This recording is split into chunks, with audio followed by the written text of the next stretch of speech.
You're listening to Garibaldi Red, a Nottingham Forest podcast brought to you by Nottinghamshire Live. Hello and welcome to episode 15 of Garibaldi Red, Nottingham Forest podcast from Nottinghamshire Live, and I'm pleased to say that we are previewing the biggest game of the season there's certainly a lot more riding on it with both teams chasing the playoffs. It's Forest v Derby, or Derby v Forest I should say, and we're joined by Rams correspondent Steve Nicholson with some spectacular hair for those who are watching on YouTube. Welcome, Steve. Thank you. It's my Chris Waddle 1982 look. I thought mine was looking a bit Diamond Lights when I'm aging myself there, when my wife cut my hair as well. But it's kind of grown out a bit, so it's not so bad. And then our other guest, making the most eagerly anticipated debut since Michael Ricketts played for England, is Barry Cooper. Welcome, Baz. I've written that down.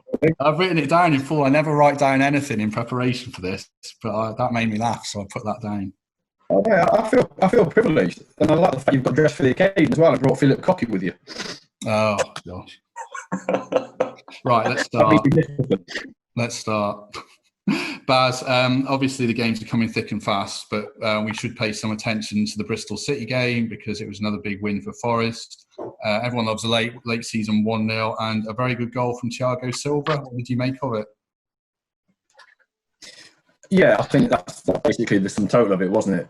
One moment of quality in the game, and for Forest had that moment, and I think it was never going to be a great game. I think both teams were still feeling their way into match fitness after the restart, and from Forest's point of view, it's just about winning games. I think there was a degree of pressure on them coming into the game anyway because of other results. The teams below them, certainly Derby, for one, are obviously on a great run, and so it's important for Forest to put that. Give themselves that breathing space, and they just discipline, aren't they? They're very, very difficult to beat. They're very, very tough to play against, and they don't need a lot of chances, as we've seen in the 39 games before yesterday. So it was a brilliant piece of skill from Thiago Silva, and very, very much needed. But you never really felt they were in any danger. I've been critical of Silva's dead ball deliveries, but that was a good free kick. It was probably the best free kick of the night. Do you think, from anywhere in the Championship? Well, I watched all the goals from the Championship, and I could only remember one decent free kick, and that was definitely Thiago Silva's. So yeah, I think Sky Sports would agree with that based on their coverage today as well. I think you need to look at the clips again. Hello, Nico. Steve, what's going on with Derby, Steve? There must be more to it than putting a very good pensioner in midfield. What's been the secret of their success recently? Are you talking about me or somebody else? Listen, basically, you've just mentioned it. A huge part of Derby County's improvement is Wayne Rooney. It's inescapable. I've tried to look at other issues and aspects of it, but you keep coming back to the influence he's had, and the stats speak for themselves. His performances speak for themselves. His influence on and off the pitch speaks for itself. I speak to players and I speak to people at the club right from top to bottom, and they'll tell you the same thing. He's had an absolutely immense impact, and he's such a key player at the moment. Add to that, of course, Philip Cocu, we mustn't forget, who's done an incredible job in difficult circumstances. You know, many managers may well have walked away from this at certain times this season because he's had some real testing issues on and off the pitch, and he's handled things brilliantly, absolutely brilliantly. And now, of course, we're at exactly the same points tally as we were last season under Frank Lampard at this stage. So I think the combination of Cocu and Rooney is perfect at the moment. What role is Rooney playing? Is he? I mean, I've only seen him a couple of times. He's playing as more of a holding midfielder, or is he playing as a 10? What's his role? No. He's playing as the quarterback. Just to show my limited knowledge of American football, he's basically a holding midfielder. He's playing in there alongside Max Bird. Basically, when they arrived, and I just spoke to Philip Cocu about this today. When Rooney arrived, they saw him as a striker or a number 10. And he agreed, and that was the thinking behind it. But as one or two games went by, it was soon evident that the more Rooney was on the ball, the better Derby played. And to be on the ball a lot, the holding midfield position where the ball goes through you, he's so comfortable in possession. He sees the pass, he sees pitches, he makes angles like no other player. He can pass short and long. He's now the quarterback of Derby County, and that's a massive influence on the way Derby play, and of course on the way his teammates play. I'm worried Derby are going to make the playoffs. I'm pretty confident they are now. What's your thoughts on how they're going, Baz? Do you think it's going to be Forest v Derby in the playoff semi-finals or final? Crikey.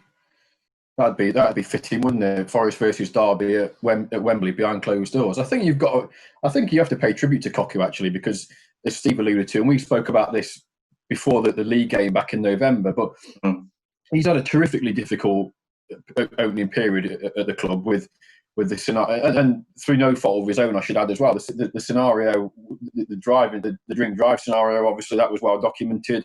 You've had the whole Keogh situation. There's the talk of the Pride Park Stadium, that's still not been solved yet. Even just this week, we've had, the terrible incident involving Andre Wisdom, and should point out it's great to see him appearing to make a full recovery. But I think he's done terrifically well, and you've got to give them credit because historically, this is the time of the season where they've always capitulated. This was the time last year where Gary Rowett lost his mind in the media and was blaming everybody and anyone for Derby's form, but Cocu seems to have steadied it.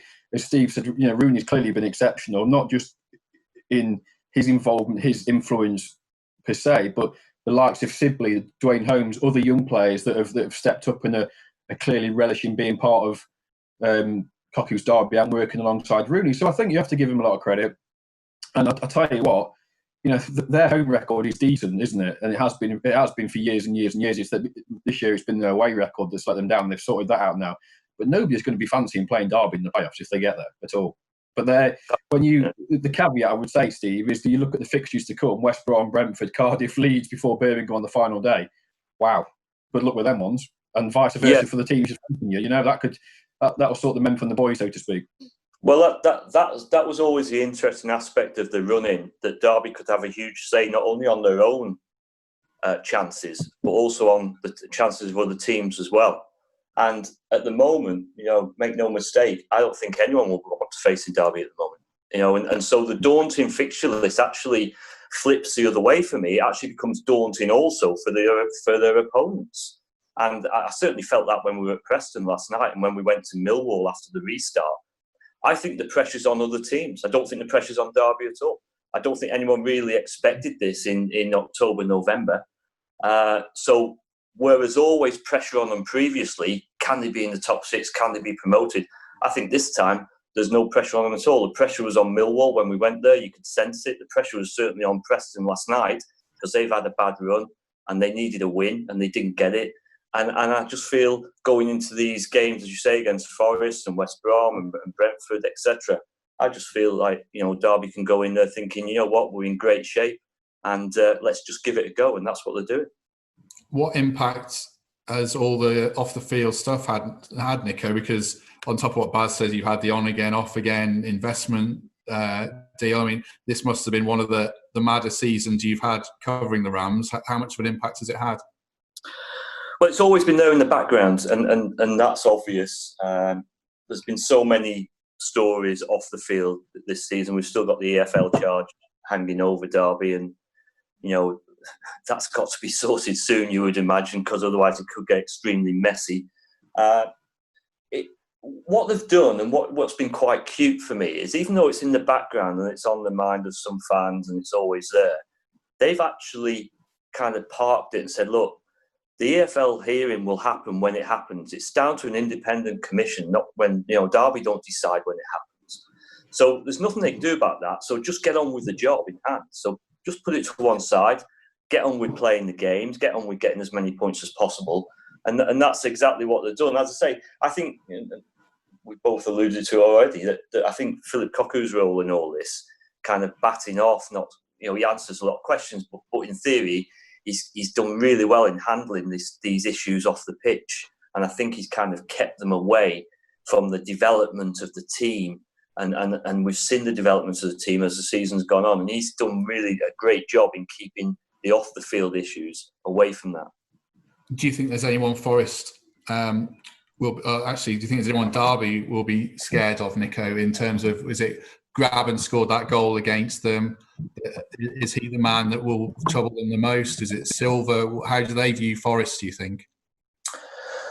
Well, when we lost at the City Ground earlier this season, myself and Baz did a video afterwards. Baz wore a yellow coat, if I remember, which was quite striking. Which was quite striking at the time. But we did a video, and actually those two names were mentioned. I think Thiago Silva had a particularly good game that day, and he obviously is influential. But when you've got someone like Graben, and I watched the game the other day against Huddersfield, and although I wasn't overly impressed, what I will say is this guy, if you give him a chance, normally he puts it away. In that game at the City Ground, it was a mistake by Derby, but I tell you what, he punished it. It was a very, very good finish. So with somebody like that in the opposition side, you've got to be wary of all the time. But having said that, I honestly believe what we're seeing from Derby, the reason why we've seen this resurgence in form, I was always confident after the restart, given that matches were going to be played behind closed doors, I thought it would suit Derby. And the reason why I thought it would suit Derby is they've got a lot of very good technical players. Mm. And I think it suits the technical player. And so when we went to Millwall, I could say, I always felt there was a chance of winning there. I did again last night. Because when you've got people like Rooney and Max Bird in there, and Sibley, who's very technical, and you've got Jason Knight, who's doing a great job as well. Chris Martin is a technical footballer as far as, he's not a runner as we know, but he's very cute and he's very clever at what he does. I think it suits Derby. I really do. So at the moment, I'm not particularly concerned. People say, oh, West Brom, I watched them the other day at Brentford. I know they had a good win against Sheffield Wednesday, but I'm not sure there's a team in this division when you're in the top six or very close to it that you should be in fear of. Certainly, you should respect them, of course, but they will certainly respect Derby also. Can I just jump in there?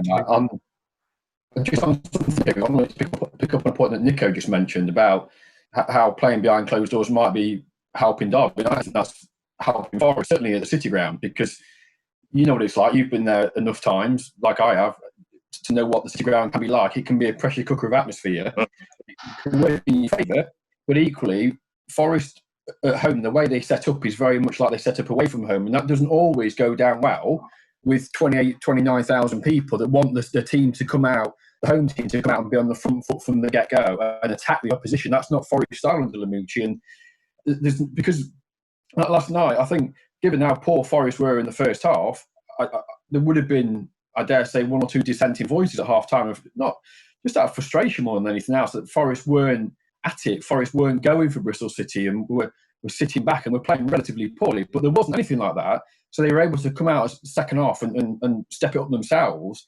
And so it's fascinating to see. Forest have got 3 games technically, in the regular season, 3 more games at home, potentially a playoff semi-final.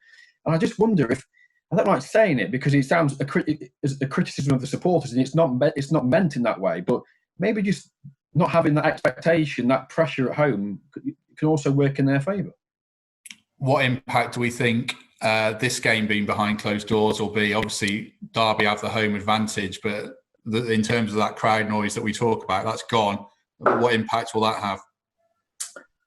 Well, what's been interesting, the 3 games we've had so far, Millwall away and Preston away and Reading at home, I would say that Derby's the worst of the 3 performances came in the home game, strangely enough. Mm-hmm. I don't think, as I say, I think when you've got technical players, I really don't think it shouldn't really matter. And Baz is right. What normally happens in matches when maybe you haven't scored early on or you've fallen behind, the natural reaction of supporters is to drive the team forward quicker than maybe they should be trying to do, or we've fallen behind after 20 minutes, we've got to equalise within 2 minutes, and there's this kind of pressure, as Baz said, and that's not there at the moment. And I think you can notice that with some of the players. There's not this kind of uptight feeling where, hey, if I give this pass away, if I have a dig at goal and it flies over the bar 30, 40 yards, that pressure isn't there at the moment. And I just sense with Derby, certainly with the players, it is suiting them. And I always felt that they would start kind of restart of the season very, very well. I always fancied that they would cut the gap between themselves and the top six. What needed to happen was that a number of other teams needed to stumble immediately, and that's what's happened. Preston have hit the buffers as such. Bristol City has struggled. Millwall has struggled. So suddenly the 5 or 6 teams between Derby and the top 6 suddenly have disappeared almost. Derby have gone above them, and now they've got Cardiff in their sights. And Cardiff, they were held at home the other night by Charlton. So they're all feeling it a little bit. Everyone's getting a bit twitchy and a bit jittery. And it's just interesting to watch Derby, who normally get jittery at this stage of the season. Just interesting watching them actually blossom this stage of the season rather than getting nervous. Will it be a typical game with tackles flying in? I mean, obviously there's no atmosphere. Does that change the way teams go about it, do we think? I think it does. I think it does. I think.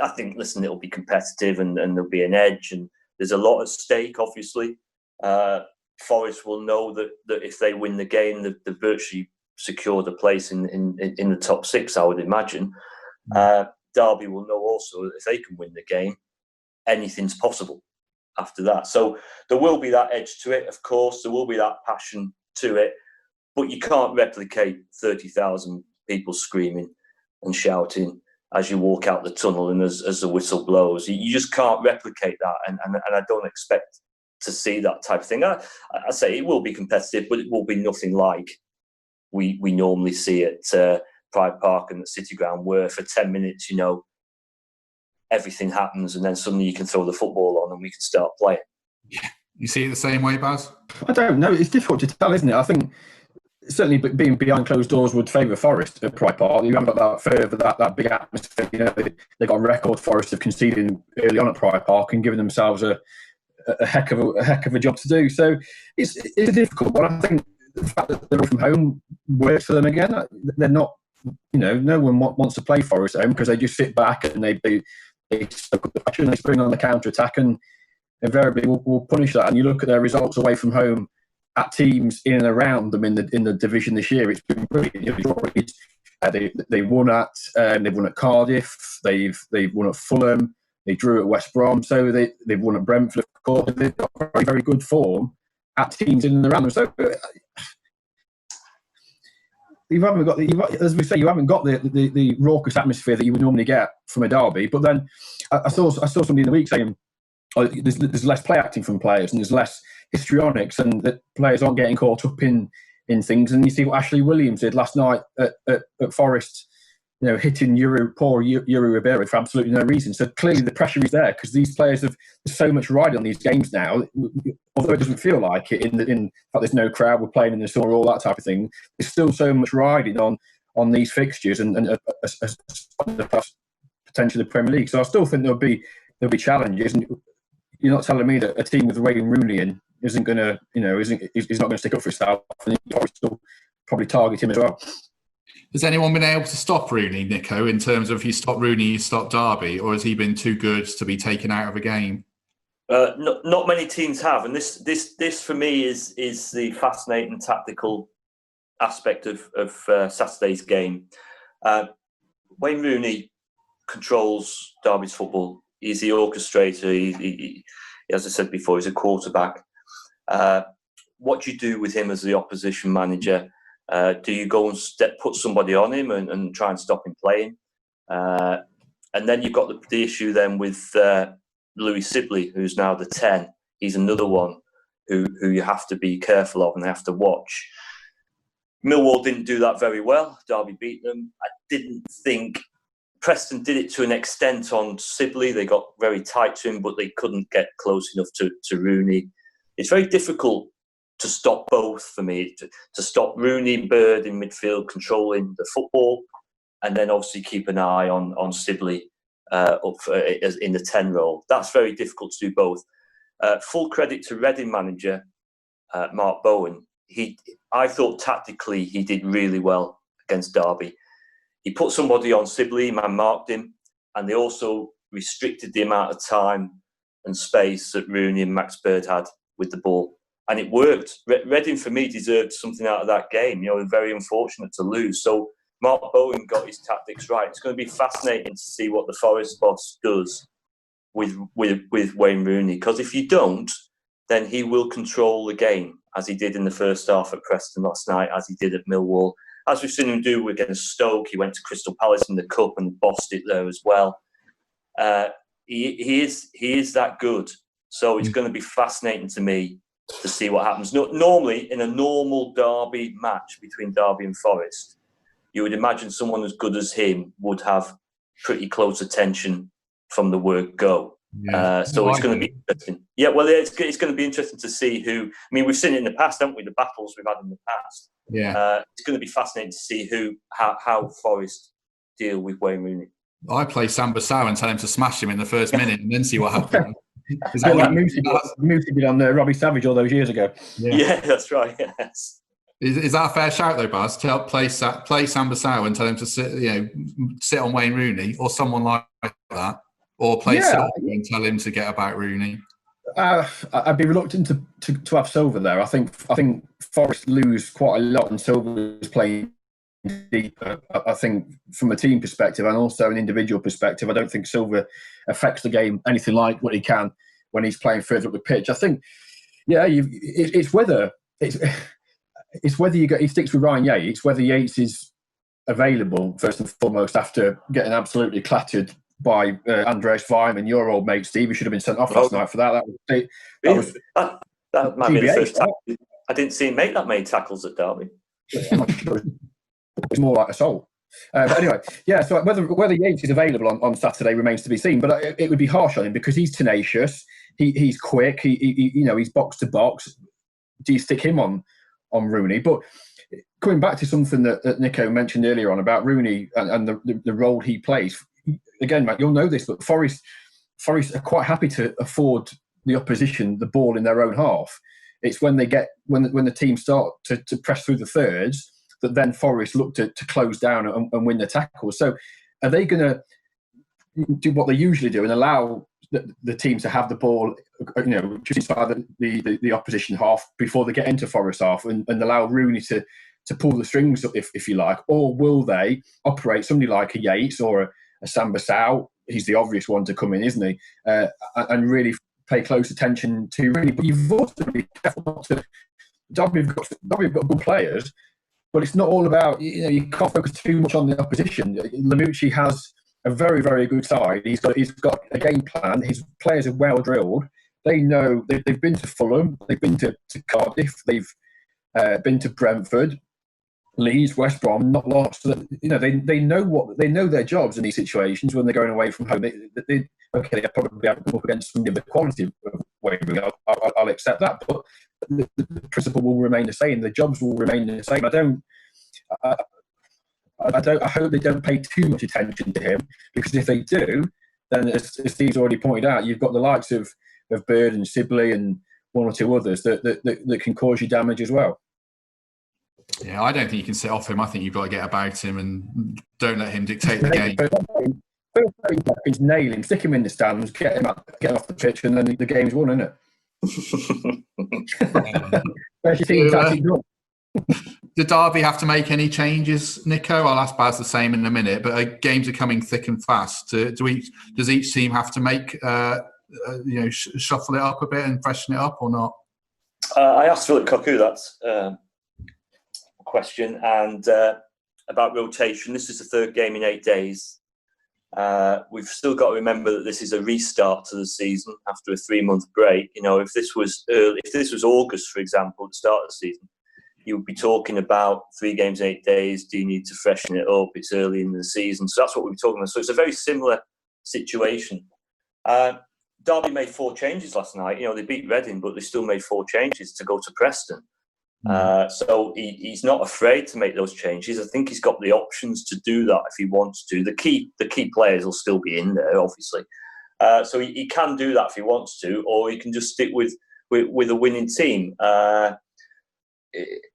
It's interesting for me, given it's the third game in 8 days, and we played Wednesday night and it's Saturday. I'm wondering whether maybe a couple of changes here and there just to freshen it again, kind of maybe reverse the changes he made at Preston. But as I say, the key players, the Rooneys, the Sibleys, the Max Bird, the Waghorns, these guys, Clark at the back, etc. These guys will still be in there anyway. So if there are any changes, it'll only be maybe two or three. What about Forest, Baz? I mean, we've seen when Forest make a lot of changes, they tend to lose, basically, and they can't really afford to change the back four. So do you think it's a case of go with the best team you can, get that win that Nico talked about, kind of almost cement that playoff place, and then see what happens coming out of the match? Like, you're spot on. I think we've seen that already at points this season when invariably he's made changes. It's not gone well, and the players that are coming in aren't either good enough or haven't stepped up to it. I think Sal will start, as I said before. That's harsh probably on Yatesy, because I think he's been brilliant since the restart. But in a game like this, Sal, he's your best midfielder in that sense. He makes such a difference. He's played 20 times this year. I think Forest have lost once or twice with him in the team. So that's a big thing. I look at the fixtures, and Nico said the same from a Derby point of view. They're coming thick and fast, but for me, the next three for Forest are huge. You've got obviously the next four, I guess, if you include Derby. You've got Derby, Fulham, Preston, and Swansea, and I wouldn't be at all surprised if Flamucci went hell for leather in the next four games against those teams' place with a view to playing Barnsley and Stoke on the last two. That playoff place is assured, and he can maybe rotate. He can maybe give John Bostock some time. You can give Alex Martin a bit more time. Get Nuno da Costa, because he needs a. I mean, we've talked about it all season, but they're so reliant on grabbing 19 goals already in the Championship. He's on the verge of being the first Forest striker to score 20 since David Johnson back in the early 2000s. So his importance is well documented to this team, but they need somebody in the background, whether it's a Tyler Walker, whether it's a Costa and Martin, to be able to come in and be confident. So I think the next four games he goes hell for leather, doesn't change a lot, keeps the winning formula with a view to, as I say, maybe making one or two changes in the last couple of games. But it's a tricky one, isn't it? Let's finish up with score predictions so everyone can brag about it if they get it right after. Nico, you're the guest of honour. What's your prediction for the final score? Well, listen, the safe bet's got to be a draw, hasn't it? He's not winning it. Yeah, the safe bet. But what I'm going to do to save myself getting stick from Bars about sitting on the fence, what I'm going to do is I'm going to go for a Derby win. I'm going to go for a Derby win. I think it's going to be. Listen, all the games so far have been close, haven't they? 1-goal wins, 1-0 at Preston, 2-1 against Reading, 3-2 against Millwall. So they've all been close, and I think most of the games have been close, as you would expect. Again, you're kind of in this early season mode, if you like, following the restart. So that's not a surprise. I'm going to go for a Derby win. Forest have beaten Derby twice already this season. My dad used to tell me it's very rare that a team beats another team 3 times in a regular season. So I'm going to go for a Derby win. I'm going to go for a narrow 2-1, I think. Are Forest going to prove Nicholson Senior wrong, Baz, and Forest going to win, or is Nico right? No, he's not. He's not going to be right, is he? Of course, Forest are going to win. It favours. We've seen results across Europe. Teams playing away from home, it favours. So I think Forest will be that. They'll be up for it. They'll be buoyed after the weekend, and they'll.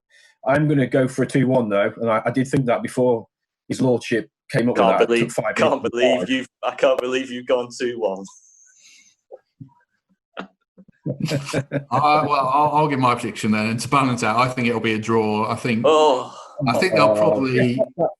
I wouldn't be surprised if they cancelled each other out, because Forest are set up to contain teams. Derby are set up to play, from what Nico says, through 1 or 2 players through midfield. I think if Forest can shut down the midfield, then it'll be a tight game. I'll go for a 1-1, I reckon. Well, thanks very much for joining us, fellas. I very much enjoyed it. Cheers, mate. Anytime. Good stuff. And Baz has disappeared because his Wi-Fi connection's been terrible all the way through this podcast, which hopefully producer Dan will clear up.